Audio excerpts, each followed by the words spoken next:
regardless of what you believe, who created them, how long they've been there, they should be removed because they're encouraging like cult activity down there in the bush. Which is disrespectful because it is a place of Aboriginal significance. We know them are graffiti. They're in a national park. They're also in an area of Aboriginal significance. And as any graffiti that would be found in an area like that, they should be destroyed. We're also encouraging people from cults to come down to the area and lie on the rocks and pretend that they were going into portals, or, I don't know, the glyphs were encouraging people from cults to go down into that bushland, into the area of Aboriginal significance, and that the glyphs should be destroyed. What? And so, yeah, well, you can sandblast them, and, you know, like any graffiti, they should go. It's ridiculous that people think that they're, you know, really Egyptian and, you know, all the rest of it. Something else that needs to be said about social engineering. Most of us, about a minute after we first heard about the Holocaust, wondered if we were the kind of people who would commit such crimes. If we were being honest with ourselves, we said no, but then we had a sort of vague, uneasy feeling. Could we be sure? In the 1970s, Professor Philip Zimbardo conducted the Stanford Prison Experiment at Stanford University. He was a psychologist who wanted to see if students would torture each other if given permission. He set up a prison in the university basement, randomly assigned some students to be prisoners, and others jailed and watched. The experiment had to be ended because of the brutality of the jailers. Just ordinary students. How long did it take? 6 days. Well, guess what? You're going to get your chance to see what you're made of if you haven't already. Maybe you're one of those weak ones who's already jumped on the bandwagon of spying on your neighbour for their own good. Maybe you'll be asked to reason with a neighbour. You'll be told that you're such an important insider. Hey, the mayor will thank you. Flattery is a big manipulator. Maybe it will take just a little more to push you over the edge when your child comes home and says, Billy's mum says you're crazy if you don't support something, and she's mad that you're not going to go along with the neighbourhood. Would you go along?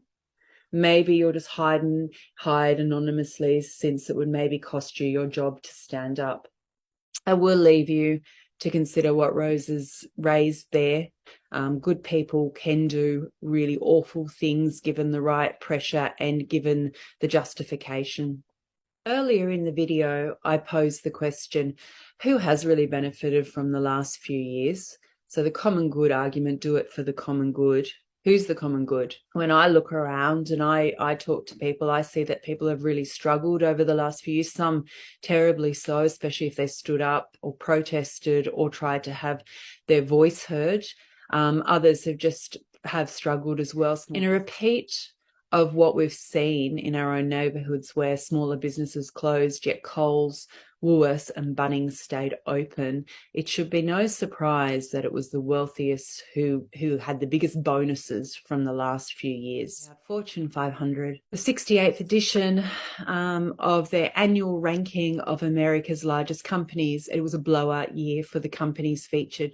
Despite rising inflation, the ongoing supply chain crisis, and the second year of the COVID-19 pandemic, together the 500 corporations on this year's list generated a record $16.1 trillion in revenue and $1.8 trillion in profits. And this was published in 17th of January 2022 by Oxfam.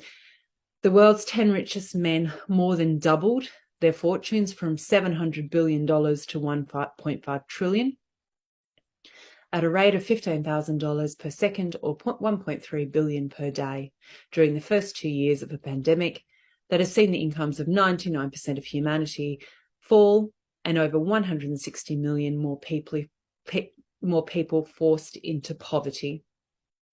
I will finish my lament and my attempted documentation with these 4 questions.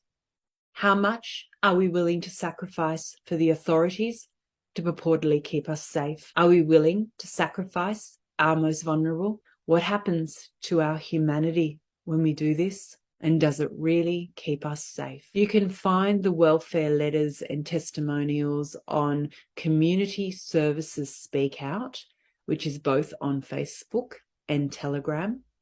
You can also get in touch to request these on Ostwelfare, AUSTWELFARE, at tutanato.com, TUTANOTA.com.